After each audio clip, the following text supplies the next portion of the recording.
단체상의 단체보험 회사로 되어 있는데 이런 경우는 회사랑 직접 합의 봐야 하나요? 단체상의 보험은 회사에서 회사 명의로 지급하는 거예요. 그래서 그 본인은 율밍님은 회사에 단체상의 보험에 대해서 신경 쓰실 게 없이 그냥 손해액 산정해 갖고 손해액 청구하면은 그 중에 일부는 단체상의 보험으로 지급을 해줄 거예요. 예, 그렇게 생각하시면 되죠. 그래서 단체상의 보험은 딱 정해져 있는 거예요. 정액제 보험으로 해갖고 무슨 사고의 경우에는 뭐 1,000만 원, 뭐 어떤 뭐 장애가 어느 정도 이상 되면 2,000만 원 이렇게 딱 정해져 있는 거라 그건 합의의 대상이 아니에요. 액수 합의가 안 돼요. 단체상의 보험은.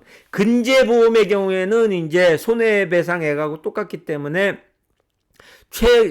최대액 이하에서는 이제 액수 산정이 가능한데 단체상의 보험 같은 경우에는 그 상해 보험액이 딱 정해져 있어요. 그래서 회사에서 얼마를 지급하겠다.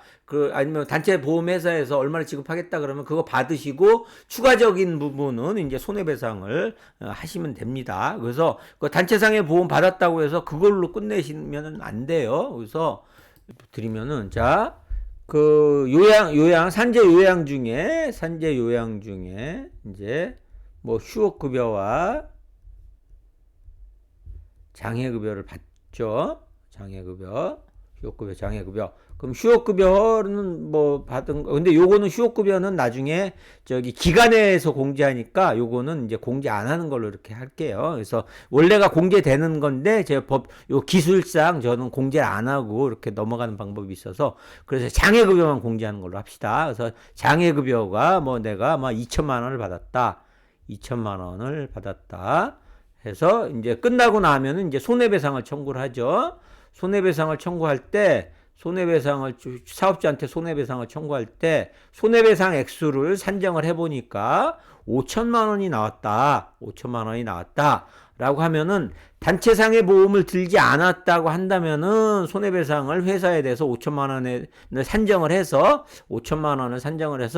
회사에 대해서 5,000만 원 산정을 해서 5,000만 원을 이렇게 받으면 돼요.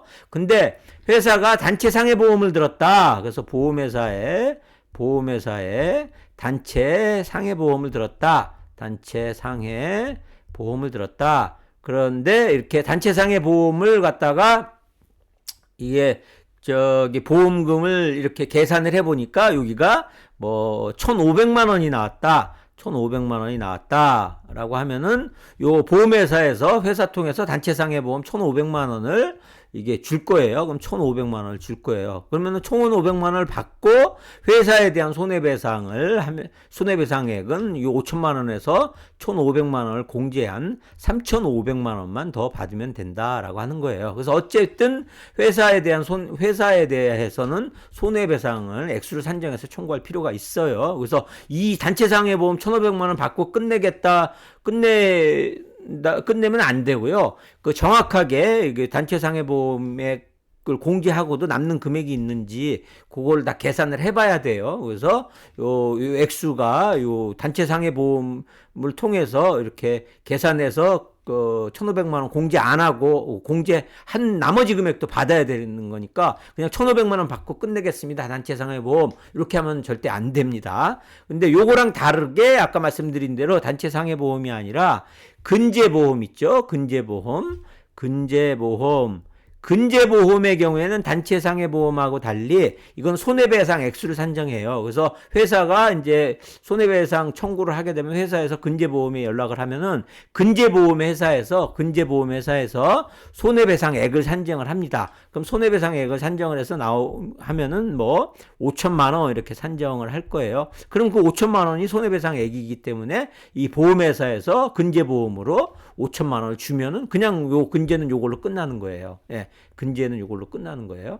근데 근제의 경우에도 추가적으로 손해액을 산정해야 될 필요가 있는 경우가 있어요. 근제보험의 경우에도 언제냐? 이 회사에서 근제보험회사에 근제를 들 때 최고 상한액을 적어놔요. 그래서 보통 1억짜리 근제, 2억짜리 근제 이런 식으로 드러나요. 근데 1억짜리 근제를 드러났다. 그런데 손해액이 계산해 보니까 1억 뭐 5천만 원이다라고 하는 경우에는 근제보험에서 1억을 받고 나머지 5천만 원을 또 더 받아야 될 필요가 있어요. 그렇기 때문에 무조건 근제가 됐던 단체 상해보험이 됐던 재근로자가 회사에 대해서 청구할 수 있는 그 손해배상, 정확한 손해배상 액수는 별도로 이렇게 해 놓으실 필요가 있다라고 하는 거예요. 예, 그래서 요거 때문에도 근제보험을 들었던 단체상해보험을 들었던 회사에 대한 손해배상액을 산정할 필요가 있다라는 겁니다.